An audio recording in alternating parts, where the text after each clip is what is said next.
जीवन में एक मार्गदर्शक की आवश्यकता होती है, एक पथ प्रदर्शक की आवश्यकता होती है। जीवन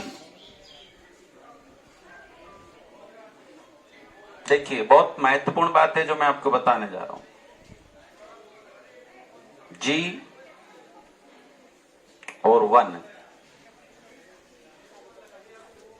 इसका अर्थ हुआ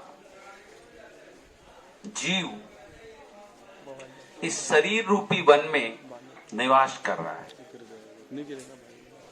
इसी को अपन क्या बोलते हैं? जीवन। जैसे जीव के बिना किसी वन का महत्व नहीं होता, ऐसे ही वन के बिना किसी जीव का महत्व नहीं होता। इसको कहते हैं जीव को वन में, अर्थात जीव को एक शरीर की जरूरत रहती है।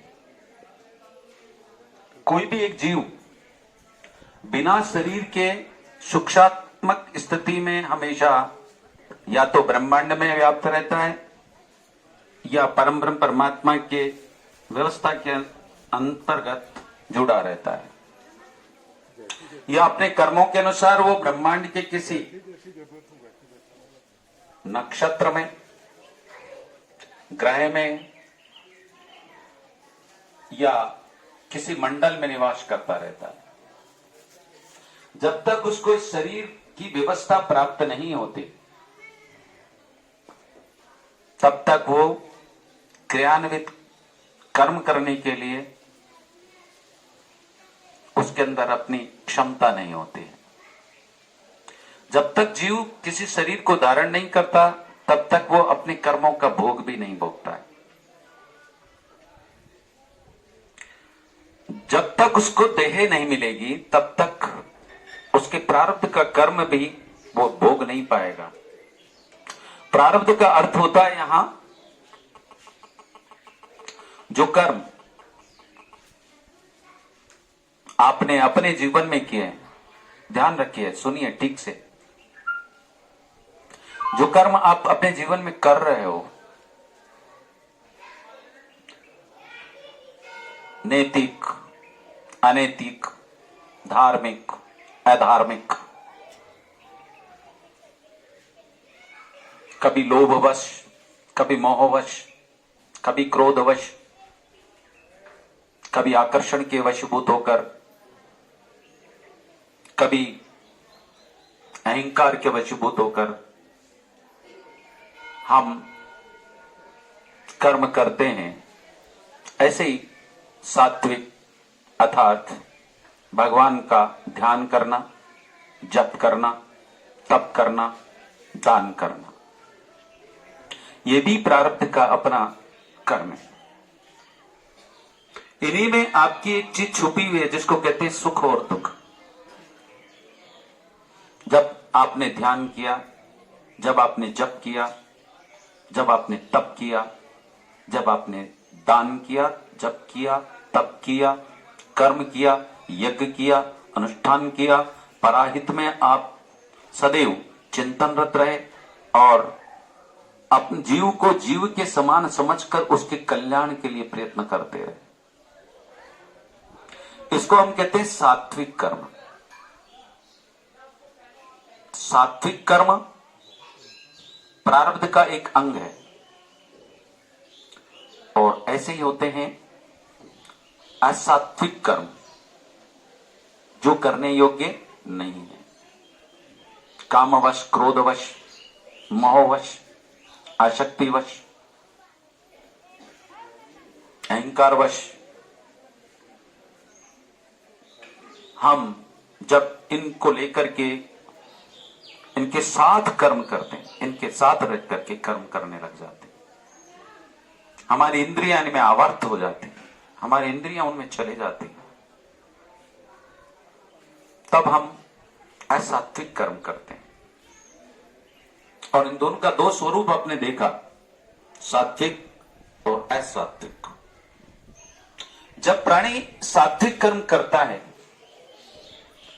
तो उसका प्रारब्ध सात्विक बनता है, और जब असात्विक कर्म करता है तो उसका प्रारब्ध असात्विक बनता है। सात्विक कर्म का जब उदय होता है प्रारब्ध में, तो एक कुत्ते का बच्चा जन्म लेता है किसी वन में, या जन्म लेता है किसी अपनी ऐसी मां से जो बिल्कुल जिसको उसका कोई सहारा नहीं होता, उससे वो जन्म लेकर के, और उस कुत्ते के इस बच्चे को एक व्यक्ति अपने घर ले जाता है। घर ले जाकर उसका पालन पोषण करता है। वो व्यक्ति भी पढ़ लिख करके उच्चस्थ पद अर्थात आईएएस बन जाता है, कलेक्टर बन जाता है। और कलेक्टर बनने के बाद में वो कुत्ता जो जंगल से, जिसका कोई आश्रय नहीं था, निराश्रय को वो व्यक्ति ले जाता है, बच्चा ले जाता है, पढ़ लिख करके कलेक्टर बन जाता है, और वो कुत्ते का बच्चा उसकी गाड़ी में बैठ करके उसके घर चले जाता है। भाई उस कुत्ते के बच्चे ने तो कोई कर्म नहीं किया, फिर भी वो कुत्ता है, और कुत्ता होने के बाद भी एक आईएएस के घर है, कलेक्टर के घर है, और उसके बहुत सारे लोग उसकी सेवा में लग रहे। वो सेवा में जो जन सेवा में लगे हुए लोग हैं, पुलिसकर्मी हैं, अधिकारी हैं, वो कहेंगे कलेक्टर साहब का कुत्ता है, इसका ध्यान रखो। मतलब व्यक्ति से भी ज्यादा, पर चूंकि कुत्ता है तो यहां बोलते हैं कि जो प्रारब्ध के स्वरूप में उसके अक्षिण्य कर्म, असात्विक कर्म जो रहे, उसके कारण उसको एक योनि मिली जिसको श्वान कहते हैं, कुत्ता कहते हैं। किंतु उसका जो सात्विक कर्म थे, उनका जब प्रभाव उदय हो गया, तो उसके कारण वो उस बालक के साथ जाकर के कलेक्टर के घर में रहने लगा। सात्विक और असात्विक मतलब जीवन का दूषित कर्म का फल उसको प्राप्त हुआ श्वान की योनि में, किंतु प्रारब्ध का जो उच्च कर्म था, सात्विक कर्म था, उसके कारण वो एक कलेक्टर के घर में रह रहा। तो यहां दो चीज हुई, जन्म के असात्विक कर्म जो उसने किए, उसका फल भोगने के लिए उसे श्वान की योनि मिली, किंतु उसमें जो योग, बड़ी सुनने वाली, बहुत समझने वाली बात है, किंतु उसके जो सात्विक कर्म थे, उसका उदय होना था, वो उसका प्रारब्ध उसको मिलना था, उसका लाभ मिलना था, तो वो कलेक्टर के घर चले गया। अर्थात ये देखिए, वो ही नहीं गया, वरन वो बालक जो उसको लेके गया था वो भी उस समय कलेक्टर नहीं था, लेकिन वो पढ़ा लिखा और अंत में कलेक्टर हो गया, और वो कुत्ता भी उसके साथ वहां चले गया। ये है सात्विक कर्म का लाभ, क्यों कलेक्टर के घर पल रहा है, मनुष्य से ज्यादा सुविधाओं में पल रहा है, गरीब आदमियों से ज्यादा उसको सुविधाएं प्राप्त हो रही। किंतु श्वान की योनि मिली हुई है, कह नहीं सकता, बोल नहीं सकता, ये उसके असात्विक कर्म का फल है। इसलिए सुख और दुख दो प्रकार की चीजें इस जीवन में होती हैं। सुख तो उसको श्वान बनकर के भी मिल रहा है, पर श्वान इसलिए बना वो चूंकि उसका असात्विक कर्म ही उसकी योनि का कारण बना, और उसके बाद उसके जो सात्विक कर्म थे, अच्छे कर्म थे, उसके कारण वो कलेक्टर के घर में पला। तो सुख और दुख दो चीजें होती है प्रारब्ध के वशीभूत होकर के। प्रारब्ध का उचित अच्छे कर्म, प्रारब्ध के अच्छे कर्म मनुष्य को अच्छी व्यवस्था की ओर ले जाते हैं, अर्थात सुख की ओर ले जाते हैं, और प्रारब्ध के दूषित कर्म दूषितता की ओर अर्थात दुख की ओर ले जाते हैं। अब आप कहेंगे, कई प्राणी यहां मेरे सामने आते हैं और प्रश्न करते हैं, महाराज जी मैंने तो कभी कोई पाप ही नहीं किया, मैंने कोई बुरा काम नहीं किया, फिर भी मैं ऐसा दुखी क्यों, मैं इतना परेशान क्यों? तो इसके लिए एक श्लोक बार बार मैं पढ़ता रहा हूं, मुझे हमेशा इसका ये बिल्कुल कंठस्थ याद हो गया। इस श्लोक को मैंने इसलिए भी ध्यान में रहा क्योंकि मैंने इसको प्रत्यक्ष में देखा। तो वो क्या बोलते हैं, श्लोक में बोलते हैं, प्रारब्धवश भूतानाम जीवतस्य जीवे जन्मेति कारणम केवलो एक। प्रारब्ध के वशीभूत होकर ही जीव जन्म लेता है, और वही एकमात्र कारण है उसके जन्म लेने का, और दूसरा कोई कारण ही नहीं। आप सब लोगों का जो जन्म हुआ है यहां पर, वो सब जन्म प्रारब्ध के वशीभूत होकर ही हुआ है। अब प्रारब्ध का उदय कहां से होता है? प्रारब्ध का कारण क्या बनता है? प्रारब्ध का कारण है वर्तमान, न भूत है न भविष्य है। वर्तमान ही प्रारब्ध का निर्माण करता है।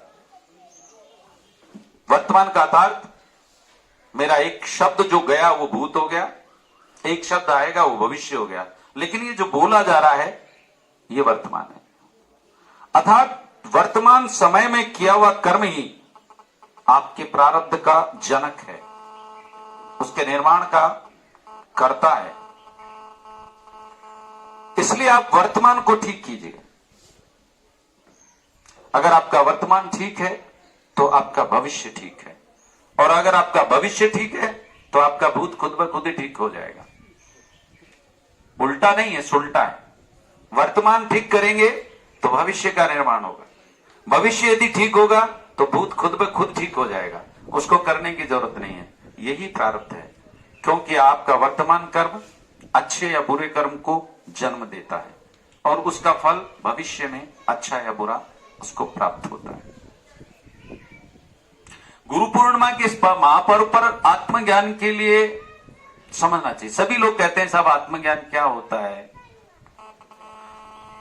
और क्या हो जाएगा आत्मज्ञान प्राप्त करने से। आत्मज्ञान का मतलब होता है जो जीव आपके शरीर में विद्यमान रहकर इस शरीर को चला रहा है, इंद्रियों के वशीभूत होकर के वो कर्म कर रहा है। इंद्रियां बहुत सारी हैं, ज्ञान इंद्रियां, कर्म इंद्रियां। ज्ञान इंद्रियों का मतलब तो होता है जो ज्ञान, अब ज्ञान का अर्थ ज्ञान ही नहीं हो गया कि नहीं आप आध्यात्म ज्ञान की ओर जा रहे। ज्ञान का अर्थ हुआ है जो आपको नेत्रों से दिखा रही, आपकी नासिका से आपको उसका गंध या दुर्गंध का ज्ञान करवा रही, आपके कानों से वो आपको शब्दों का ज्ञान करवा रही, चर्म से स्पर्श का ज्ञान करवा रही, पदों से चलने का ज्ञान करवा रही। इनको इस शरीर की ज्ञान इंद्रियां बोलते हैं। कर्म इंद्रियां भी इसमें काम करती हैं। लिंग, गुदा, जिह्वा, हस्त, पद, ये सब कर्म इंद्रियों की गिनती में आते हैं जो कर्म करते हैं। ऐसे ही होती है आध्यात्म के लिए एक बुद्धि और ज्ञान, ये दो चीज आपके जीवन में होती हैं। बुद्धि जो होती है वो दूषित कर्म से प्रेरित, यानी अहंकार, मद, काम, क्रोध के आदि के अधीन होकर के अल्प हो जाती, क्षीण हो जाती। वही बुद्धि सत्कर्म करने के साथ में जप, तप, नामोच्चारण, यज्ञ, धर्म मार्ग, प्रशस्ता में जब चली जाती है तो वही बुद्धि प्रबल हो जाती है। जिन प्राणियों की बुद्धि प्रबल होती है वो बुद्धि अपने उच्चता के कारण ज्ञान को प्राप्त करती है। उच्चता के कारण, बुद्धि की उच्चता का सही स्वरूप है ज्ञान। जब बुद्धि की उच्चता हो जाएगी तो वो ज्ञान को प्राप्त कर लेगी, और जब ज्ञान को प्राप्त कर लेगी तो वो परमात्मा के सानिध्यता को प्राप्त करने की चेष्टा करेगी, अर्थात जीव अन्य चीजों से विरक्त हो जाएगा। लेकिन वही जीव जब बुद्धि की अल्पता में जाएगा तो अज्ञान को प्राप्त कर लेगा, और अज्ञान को प्राप्त कर लेगा तो इस सांसारिक बंधनों में हमेशा के लिए बंधा रहेगा, फिर वो मुक्त नहीं होगा। ये सभी हम जानते हैं कि आज जितने भी प्राणी हम, इनकी मृत्यु होना सुनिश्चित है। अब मृत्यु होने का तो तरीका है कि अभी कोई संक्रमित रोगी है अपने यहां और उसके साथ बैठ जाओ, खा लो, पी लो, मृत्यु का कारण बन जाएगा। अब ज्ञान होते हुए भी यदि आप ऐसा कर्म कर रहे हो तो इसको अज्ञानता की संज्ञा देंगे, बुद्धि की क्षीणता की संज्ञा देंगे। जब आप जानते हैं कि ऐसा करने से ऐसा हो जाएगा, फिर भी आप उसको कर रहे हैं, इसका मतलब आप अपने मन के अधीन होकर के वो चेष्टा बुद्धि की हीनता अर्थात बुद्धि की क्षीणता के साथ अज्ञानता को प्राप्त करके कर रहे हैं। अज्ञानता जहां प्राप्त होती है वहां बंधन निश्चित होता है।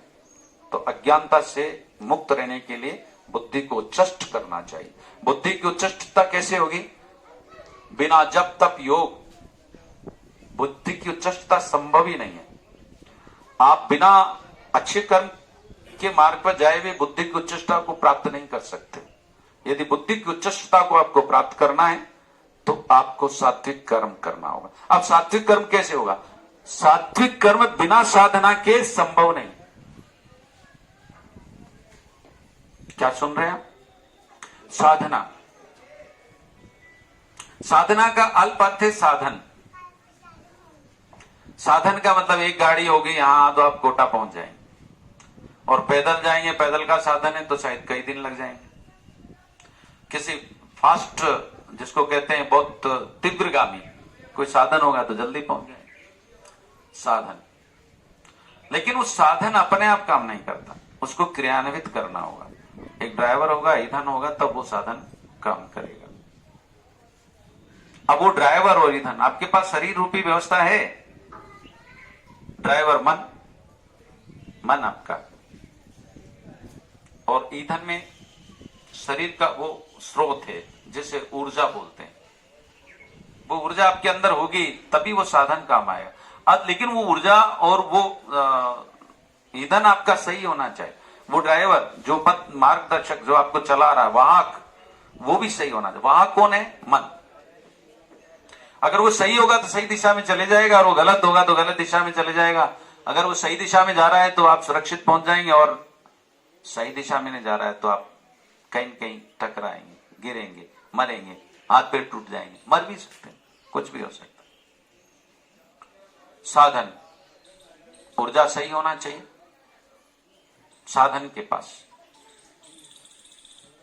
चलाने वाला सही होना चाहिए, मन सही दिशा में जाने वाला होना चाहिए, ड्राइवर अच्छा होना चाहिए, ड्राइवर अच्छा होना चाहिए, उसमें भरने वाला ईंधन अच्छा होना चाहिए, तो आपको वो अपने गंतव्य तक पहुंचा देगा। उस साधन की व्यवस्था को व्यवस्थित तरीके से संचालन करने को ही साधना बोलते हैं।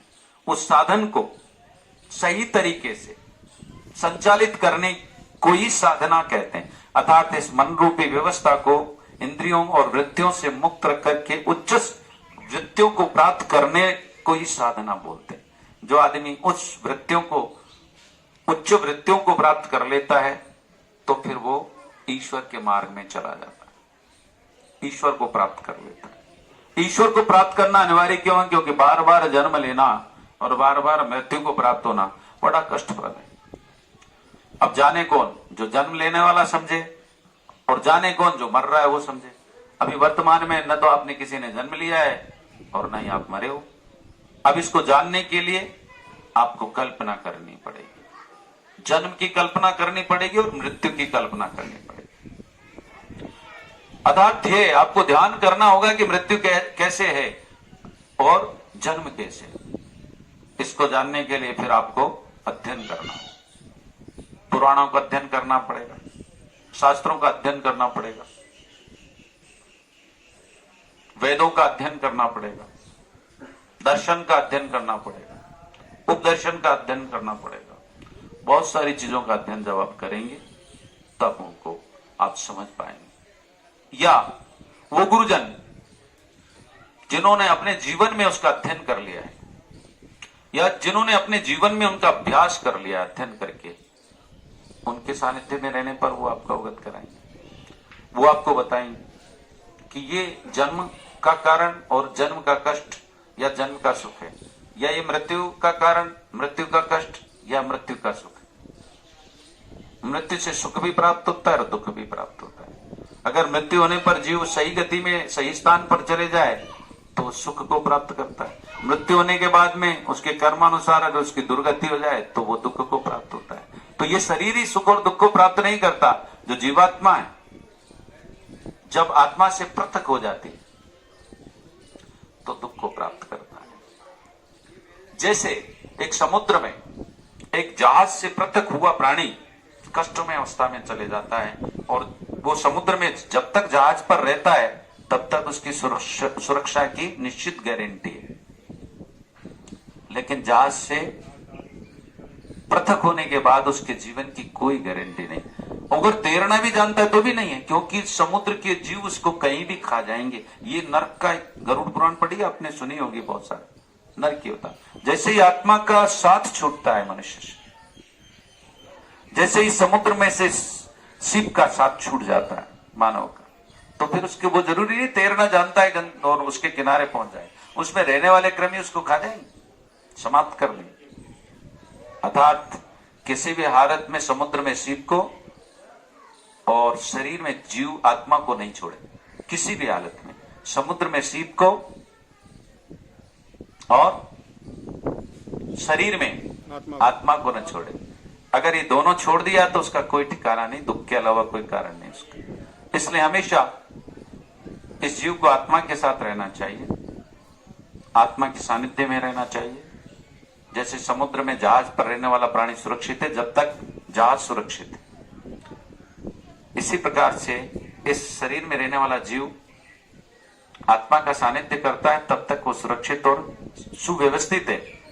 और जैसे उसका साथ छूटेगा वो उससे मुक्त हो जाएगा और फिर उसके बाद अपने आधार पर अपने ही कर्मों का फल भोगेगा। साथ छूटते ही कोई सहारा नहीं है। जब सहारा ही नहीं है तो फिर वो सहारे के लिए चिंतन करेगा। कब करेगा? जब शरीर छोड़ेगा तब करेगा, हे भगवान मेरी मदद करो। पर भगवान को तो पहले ही छोड़ दिया उसने, मदद कौन करेगा? भगवान को यदि वो साथ रखता तो ऐसी अवस्था ही नहीं बनती उसकी। परमात्मा का ध्यान करता तो ऐसी अवस्था ही नहीं बनती उसकी। परमात्मा का चिंतन करता तो ऐसी अवस्था ही नहीं बनती उसकी। परमात्मा को छोड़ता ही नहीं, संसार में विचरण करते हुए भी परमात्मा का यदि ध्यान करता, क्योंकि प्रारब्ध है। आप लोग आए हो इस संसार में, मैं आया हूं, ये हमारा प्रारब्ध है। हमें इस बात की खुशी होनी चाहिए हम हमारे पीछे मेरी माँ है, बहन है, भाई है, बंधु है, सखा है, मित्र है, पुत्र है, पुत्री है, पत्नी है, बहुत सारी चीजें। ये सुख का कारण इसलिए है कि वो आपके जीवन में इसलिए जुड़े हैं कि कुछ न कुछ उनको भी या तो आपको देना है या आपसे लेना है। अब हमारा एक साहूकार लोगों का एक सिद्धांत है, बैंक का एक सिद्धांत है।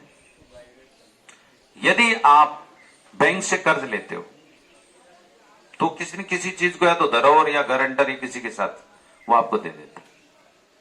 और अगर डिफॉल्टर हो गए आप कहीं तो या तो उस चीज को वो अपने पास ले लेता है, आपकी प्रिय वस्तु को, अर्थात शरीर रूपी इस व्यवस्था को अपने पास रख लेगा। लेकिन यदि आपके पास कुछ गारंटी है तो गारंटर को पकड़ लेगा।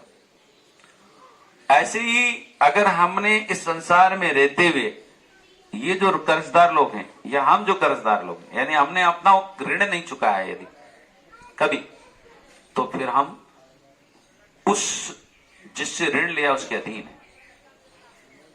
मुक्ति कैसे मिलेगी? मिल ही नहीं सकती। जब तक नो ड्यूज नहीं मिलेगा तब तक बैंक कोई सा भी बैंक आपको धन नहीं देगा, मतलब कोई सा भी बैंक आपको पैसा नहीं देगा। अर्थात अपने कर्म से जब तक आपको मुक्ति नहीं मिलती है, दूषित कर्मों से। अब वो कैसे मिलेगी? पुत्र का विवाह करना है, पालन पोषण करना है, आप करिए, आपके सिद्धांत के अनुसार करिए, उसके अनुसार आप व्यवस्था करिए। दूसरा क्या है?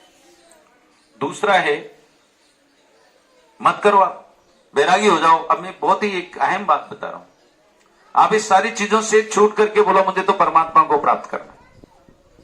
क्या करना है? और मैं वैरागी हो गया, जन्म से ही, जन्म लेते हुए वैरागी हो गया और मैं भजन करने लग गया परमात्मा। लेकिन मैंने जो लिया है, जो दिया है, वो तो यथावत अपनी जगह है। मैं भजन कर रहा हूं, चिंतन कर रहा हूं, लेकिन जिसके लिए मुझे यज्ञ करना था वो नहीं किया, जिसके लिए मुझे दान करना था वो नहीं किया, जिसकी सेवा मुझे करनी थी वो मैंने नहीं की। माता के जिससे जन्म लिया मुझे उसकी सेवा करनी थी, जिस पिता से मेरा जन्म हुआ, अवतरण हुआ, मुझे उसकी सेवा करनी थी, मुझे अपने पुत्र धर्म का निर्वाह करना था, मैंने नहीं किया, मैं वैरागी हो गया। तो जब तक पूजा ध्यान सब किया तो हम परमात्मा के सानिध्य में तो चले गए, किंतु अवशेष जीवन के रह गए। परमात्मा अपने चिंतन के कारण, उसका ध्यान करने के कारण आपको अपने साधित्य सुखों को तो प्राप्त करवा देगा, स्वर्ग आदि व्यवस्थाओं को प्राप्त करवा देगा, किंतु जो अवशेष रहे जीवन के उसके लिए फिर वापस भेजेगा, फिर कहेगा आप वापस आइए। मेरे एक शिष्य हैं, आप ही सभी लोग जो है आपके गुरु भाई हैं, नवीन जी। मैंने उनसे कहा था, भाई पहले कर्तव्यों को परिपूर्ण कर लो, फिर जो मार्ग बचेगा शेष, उनको अवशेषों को समाप्त करने में लगा देंगे। जो मार्ग बचेगा शेष, उनको अवशेषों को समाप्त करने में लगा देंगे। अवशेष नहीं रहेंगे तो परमात्मा के सानिध्य में चले जाएंगे। जब तक अवशेष हैं तब तक परमात्मा की प्राप्ति संभव नहीं है, क्योंकि ये परमात्मा का ही अपना नियम है, उनका स्वयं का अपना नियम है। जीव को कहते हैं आप मुक्त रहिए, मतलब वो कभी नहीं कहते आप इनमें उलझिए, लेकिन जीव अपना आप उलझ जाता है उनमें जाके, मुक्त नहीं होता, वहां चले जाता है, उलझ जाता है। अब अपन से कोई कहता है कि भाई ये घर बना लो, मकान बना लो, पैसा कमा लो। अब वो कमाओ, आप पैसा कमाओ, मकान बनाओ, कुछ भी करो, लेकिन वो नैतिकता के साथ करो, अनैतिकता के साथ नहीं। कर्ज भी चुकाना है तो नैतिक के साथ। बच्चे को पढ़ाना है तो एक तरफ तो हम रिश्वत ले रहे हैं बहुत तगड़ी तगड़ी, और बच्चे को आईएएस बनाने की चेष्टा कर रहे हैं। एक दिन पता चलता है कि वो बच्चा आईएएस की जगह क्या बन गया, डॉन बन गया। क्यों? क्योंकि वो एक तो आप दूषित कर्म कर रहे हैं, उसका अपना प्रारब्ध है, और दूसरा आपका ऋणी है। तो ऋण चुका दिया आपने, लेकिन उस ऋण चुकाने के लिए और ऋण ले लिया आपने, तो मुक्ति कैसे मिलेगी? ऋण चुकाने के लिए तो क्या कहा, ऋण से ऋण नहीं चुकता। स्त्री से स्त्री गर्भवती नहीं होती, पुरुष से पुरुष जनेन जन्म को नहीं दे सकता, जीव के जन्म को नहीं दे सकता। अर्थात स्त्री के बिना कोई भी पुरुष कोई भी संतान की उत्पत्ति नहीं कर सकता। इसी तरह से ऋण नहीं चुक सकता। इसलिए आप ऋण करके किसी ऋण को चुकाने का प्रयत्न कर रहे हैं तो यह संभव नहीं है। ऋण चुकाने के लिए आपको अपना पुरुषार्थ करना होगा। ऋण चुकाने के लिए स्वयं को अपने पुरुषार्थ करके उससे किया हुआ अर्जन आपके ऋण की मुक्ति का कारण बनेगा। अर्थात आपको उस ऋण मुक्ति का प्रयास करना चाहिए। और जो व्यक्ति आपको इस मार्ग की ओर ले जाते हैं वो आपका पथ प्रदर्शक होते हैं। आपके मार्गदर्शन, आपके मार्ग को दृश्यित कर रहे हैं, अर्थात मार्गदर्शन कर रहे हैं आपका, वही आपका गुरु भी होता है। इसलिए अपने जीवन में इस गुरु पूर्णिमा के महापर्व पर मैं गुरु की महत्वता इसलिए बता रहा हूं क्योंकि बिना गुरु के जीवन का कल्याण किसी का भी नहीं होता। लेकिन गुरु जीवन में बहुत होते हैं। माता गुरु, पिता गुरु, भ्राता गुरु, संस्कार गुरु, जो चीज आप देख रहे हैं वो सब आपके गुरु हैं। लेकिन जिसने आपके अपने जीवन और आत्म कल्याण का मार्ग प्रशस्त नहीं किया, जिसने आपको आध्यात्मिक मार्ग नहीं दिया, जिसने आपको जीवन का सुगम एकाकार स्वरूप होने का मार्ग प्रशस्त नहीं किया, तो फिर आप ऐसे व्यवस्था के विहीन होकर के इस संसार से चले तो जाएंगे, तो कर्मानुसार फल तो प्राप्त कर लेंगे, लेकिन मुक्ति नहीं प्राप्त करेंगे।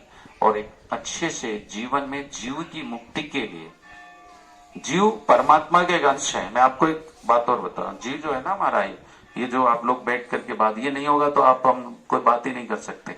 अर्थात जैसे ही जीव बन से गया तो बन का महत्व खत्म हो जाएगा, अर्थात शरीर का महत्व खत्म हो जाएगा। अगर बन है उसमें जीव नहीं है तो बन का कोई महत्व नहीं। ऐसे ही बन है और उसमें जीव नहीं है तो उसका भी कोई महत्व नहीं। महत्वहीन चीज व्यर्थक हो जाती है। जीव नहीं है तो शरीर कोई काम नहीं करेगा। जीव नहीं है आपका तो शरीर कोई काम नहीं करेगा। जब कर्म ही नहीं करेगा तो फिर फल की व्यवस्था का कोई आधार ही नहीं रहेगा। लेकिन जिस जीव ने रहते हुए कर्म, जिसने आपने जब रहा और जो कर्म आपने किया उसका फल आपको ही भोगना पड़ेगा। फिर एक देह धारण करेंगे, फिर एक शरीर धारण करेंगे। तो अपन जिस शरीर को धारण करते हैं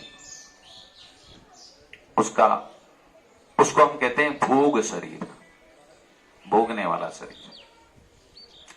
वो भोगता है। उस भोगने वाले शरीर से ही आपको भविष्य में अपने को मुक्त करना है। अपने आप को व्यवस्थित करना है, और वो आध्यात्मिक मार्गदर्शन से ही संभव है। अब कई गुरुजन होते हैं, अब बड़े बड़े साधक भी होते हैं जिन्होंने अपने जीवन में बहुत महत्वपूर्ण अध्ययन किया होता है, बहुत साधनाएं की होती है, वो भी आपको अपना मार्ग प्रशस्त करते हैं।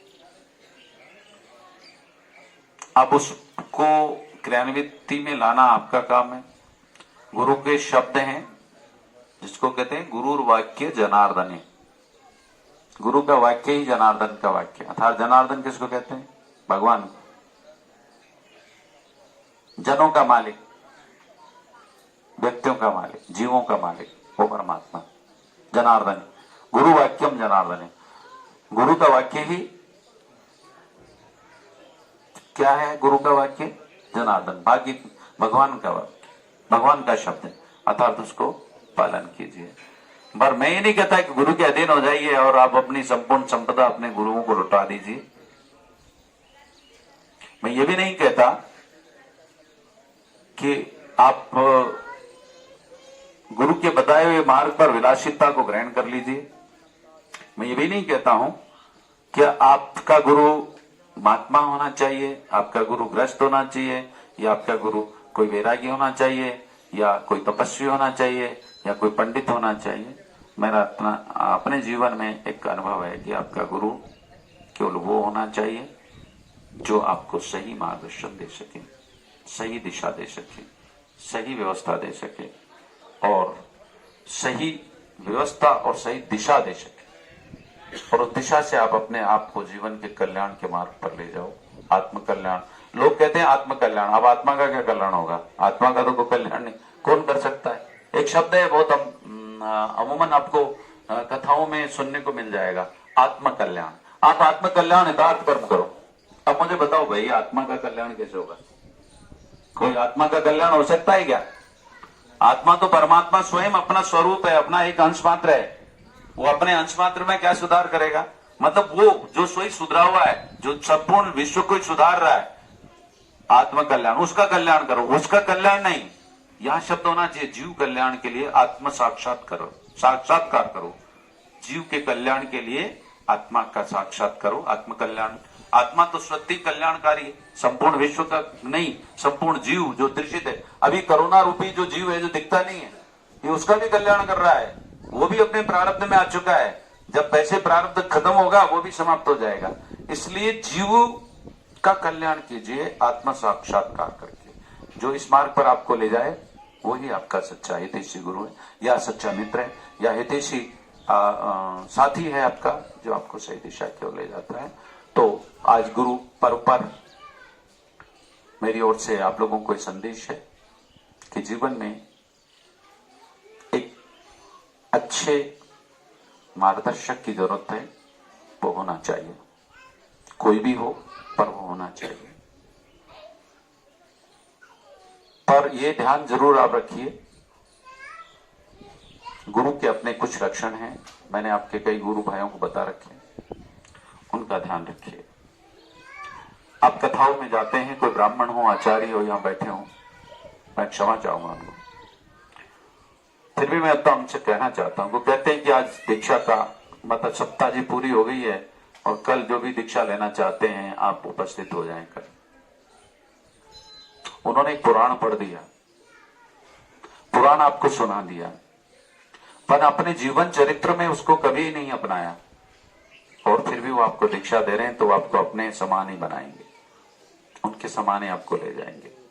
इसलिए बेहतर है जब भी आप किसी गुरु के सानिध्य में जाओ तो उस समय इन सभी चीजों का ध्यान रखना चाहिए। भावनाओं में गुरु दीक्षा नहीं लेनी चाहिए। भावनाओं में कभी गुरु दीक्षा नहीं लेनी चाहिए। भाव में कभी कभी नाचने वालों के साथ, कूदने वालों के साथ, जटा बढ़ाने वालों के साथ में, और कई ऐसे लोग हैं जिनके साथ हम उनकी कृत्य देख करके ही प्रभावित हो जाते हैं, फिर दीक्षा के लिए प्रार्थना करते हैं, याचना करते हैं। एक अच्छा गुरु कभी अपनी साधना का प्रदर्शन नहीं करता, वो कभी भी प्रदर्शन नहीं करेगा, उसकी विद्वत्ता को कभी दर्शित नहीं होने देगा, उसकी साधना को कभी आपके सामने तभी वो लाएगा जब उसको जरूरत पड़ेगी, आवश्यकता होगी, नहीं तो नहीं लाएगा।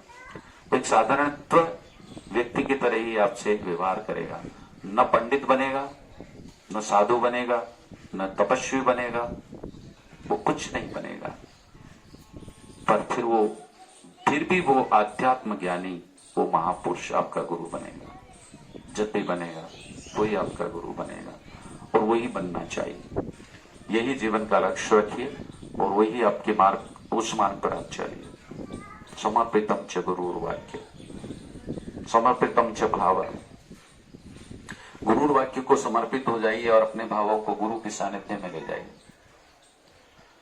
गुरु से प्रार्थना कीजिए उसके चरणार बिंदों में बैठकर कि मैं अपने जीव को आत्म कल्याण की ओर कैसे ले, मैं जीव को कल्याण के लिए आत्मा के सानिध्य में कैसे ले जाऊं।